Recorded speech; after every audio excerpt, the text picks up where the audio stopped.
Hey guys, thanks for joining us here at Salty Ginger Talk. If you're a returning listener, it is great to have you back. If you're new to the channel, we're really glad you joined us. Hope you like what you hear.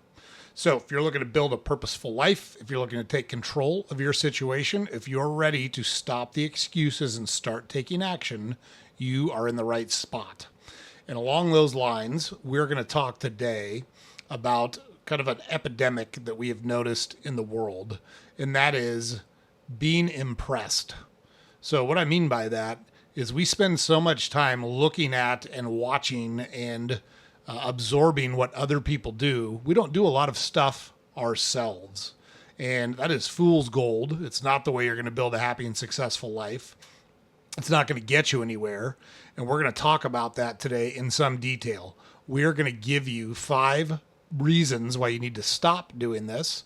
We're going to give you real world examples of what it looks like when you do this so you can recognize it and cut that behavior out. And we're going to give you, as always, like we always do on this podcast, we're going to give you actionable tips and actionable things you can do starting right now to start changing that in your life, start taking action, and start taking control of the things that are important to you. So, the key here is winners are the ones who build things that solve problems and that serve other people. That's how you become successful in life. It's how you create happiness. It's how you develop a sense of purpose. It's also how you make a lot of money. So there's that too, if you're a money person. And there's nothing wrong with that. We got no problem with people being motivated by money. Got to put food on the table. You got to keep the lights on. You got to keep a roof over your head. Totally get it. However, if you just chase money without purpose, you're going to be unhappy. We can tell you that for a fact, and you don't want to do it that way. But let's jump into what we're talking about here and this trend we see of people consuming but not doing, watching but not taking action. And that's not going to cut it. You can be useful, and that will make you powerful. All right, so let's just jump into it. The number one reason, symptom, problem with consuming or being impressed without actually doing something is that consuming without producing creates false progress in your mind. A 2020 study in the Journal of Applied Psychology found that passive consumption of motivational content often creates an illusion of competence without improving actual performance. You watch something, you read something, you listen to something over and over and over again on a topic, on a subject, whatever, and you convince yourself that you now know how to do those things. You might know the technical part of those things. You might know the facts about those things, but you don't know how to do those things because you didn't actually do those things. You watched movies on those things. You listened to podcasts on those things. You read books on those things. That's not the same as doing things. So, real life example. Somebody binge watches productivity videos on YouTube, but they never actually organize their schedule or set their goals. So they've consumed all this content around productivity and organization and being useful and productive, but they don't actually change how they act. All they did was waste time watching productivity videos, which is kind of an oxymoron when you think about it. So that's not going to cut it. You need to take action on the things that you consume when you're trying to consume stuff to make your life better. If you're watching videos, if you're trying to get more educated, if you're trying to learn new things, that's great. But those are just videos. It's just information. That doesn't do a goddamn thing in the real world. And if you want to be successful, you need to do stuff in the real world. So here's our tip on this one.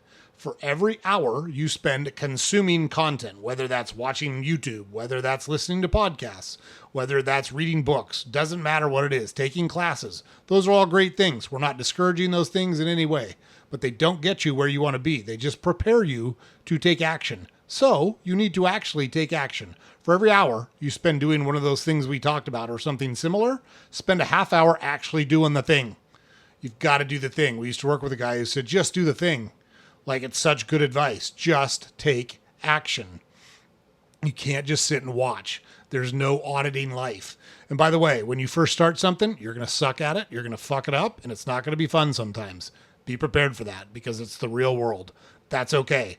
That's how you learn to walk. That's how you learn to drive. That's how you learn to do your job. That's how you learn to become an adult.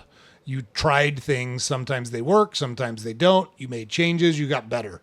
It's the same process in anything in life. And watching videos and reading books and listening to podcasts is not going to get you there. I'm not saying those things are bad. I'm saying that if you just do that, you're going to stay exactly the same way you are now. And that's not what you're trying to do. So take action. For every hour you spend researching or consuming content, spend a half hour doing the thing. Okay. Number 2, skill building requires practice, not just inspiration. Inspiration is great, but it fades. There is no substitute for getting in the repetitions. The Dunning-Kruger effect shows that people who consume a lot of content often overestimate their ability.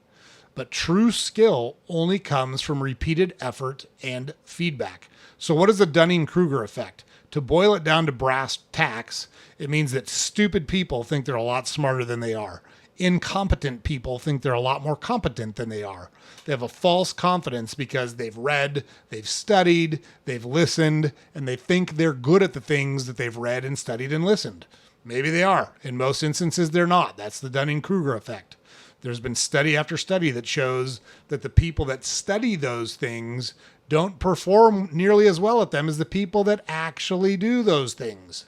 So, real life example. Someone listens to 20 podcasts about entrepreneurship, but they never make their first sale. They never develop a prototype. They never start their own business. Cool. Now you know all about being an entrepreneur and it doesn't do you shit. It doesn't help you in any way because you didn't take action. So the actionable tip here, choose one skill. Could be writing, could be selling, could be coding on computers, could be public speaking. Doesn't matter what it is. Something you want to try, something you want to learn, something you want to get better at. And you're going to block off 20 minutes a day for real, messy, uncomfortable, shitty, imperfect practice. And you're going to do it every day. Track the reps, not just the studying, not just the ideas, not just the perfect plan. By the way, your perfect plan, the world's going to rip it to shreds once you put it into action. It's still good to have a plan. We're not saying don't plan, but we're saying you better be ready to pivot and you better be ready to call an audible when you get to the line of scrimmage, because life's going to take your plan and go, fuck you, this isn't going to work. And you're going to have to be ready to do those things when it comes time. But you got to do it. Pick one skill like we talked about. Doesn't matter what it is. And you're going to commit to 20 minutes of it every day. And we're telling you it's going to suck at first. And that's okay, because you'll get a little bit better and a little bit better and a little bit better. But the reps are what's going to get you where you want to be. Repeating the practice over and over again and finding ways to improve. Not just reading or listening about it. You've got to take action. Okay. Number 3, in the real world, people value contribution, not credentials. I know people love to talk about their grade point average or the elite school that they went to or the big company they work for, blah, blah, blah, blah, blah. Nobody gives a fuck. Let me clue you in. Nobody cares in the real world. In fact, research published in the Harvard Business Review, talk about elite schools, Harvard is absolutely an elite school. But in 2017, the Harvard Business Review published research that found that perceived competence in teams, how do people think teams perform, increased more with actionable contributions than with credentials or inspirational flair. So the fancy PowerPoint that doesn't actually accomplish anything, nobody fucking cares. All the degrees and the initials after the end of your name, nobody cares if you can't produce. If you can't get it done in real life, it doesn't mean a fucking thing.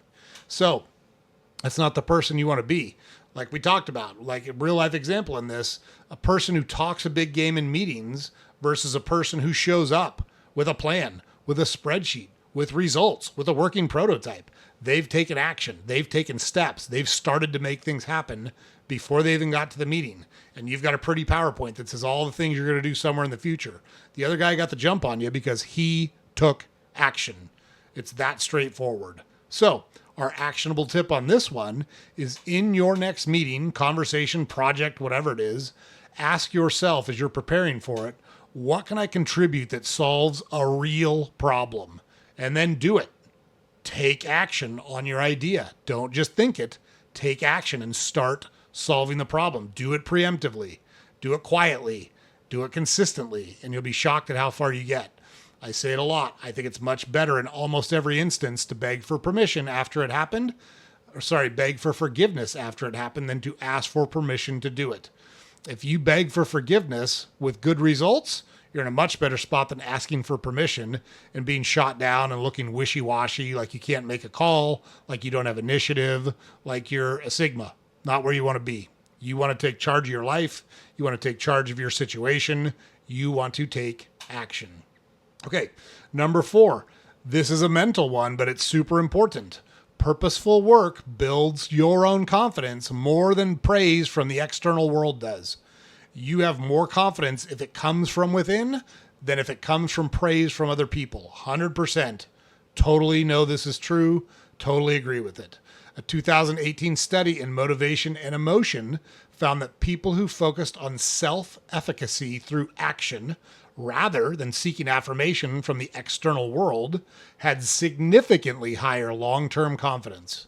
That means that the people that got confidence from doing things and convincing themselves that they could do it had way higher confidence for a much longer time than waiting for the other people in the world to tell them, you're so awesome at this, you're so good at this, you're such a great person. Fuck that. That's not where you get confidence. You get it from within, and you develop it from within by doing the work, by doing the repetitions, by taking action. So, the actionable tip here: choose one person, one project, one team you care about, and find one way to serve them today without needing to be noticed or praised. Don't do it for external recognition. That is the wrong approach. It's not going to build confidence. It's not going to make you happy long term. You're looking to build your internal confidence. You're looking to convince yourself that you're good at it, to convince yourself that you can accomplish it, to convince yourself that you're getting better. The rest of the world doesn't matter. Fuck the rest of the world. You need to convince yourself, and that's the only person you need to convince. Okay. Now, our last one, number 5, being impressed creates comparison. When you look at the outside world and go, man, that's awesome. I wish I could do that. That looks cool. I wish I was that cool. That creates comparison. Being useful creates impact, and it creates a much different feeling on you internally.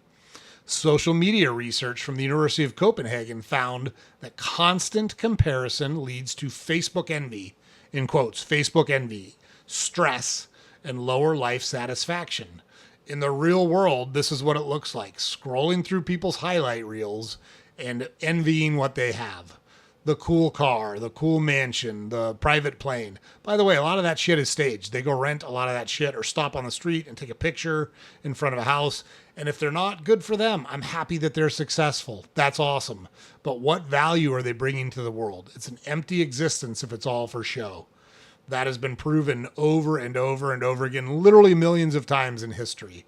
If you're not taking meaningful action that's important to you, it doesn't matter how much money you make or how many things you collect or how many other people you impress, you're going to feel hollow and empty inside.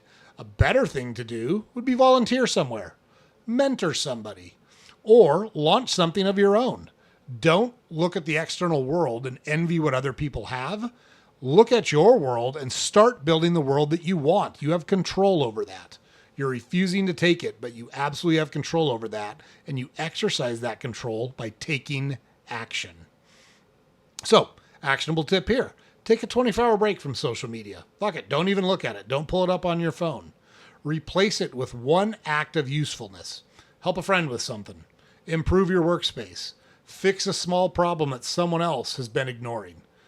Take those steps. Don't look for any recognition for it. Don't look for any credit for it. Just do it because it's important and you want to do it. You'll feel so much better about yourself. That will deliver you more value and more confidence than scrolling on Facebook and saying, oh, I want to have that guy's abs, or I want to have that girl's body, or I want to have that car, or I want to take that vacation.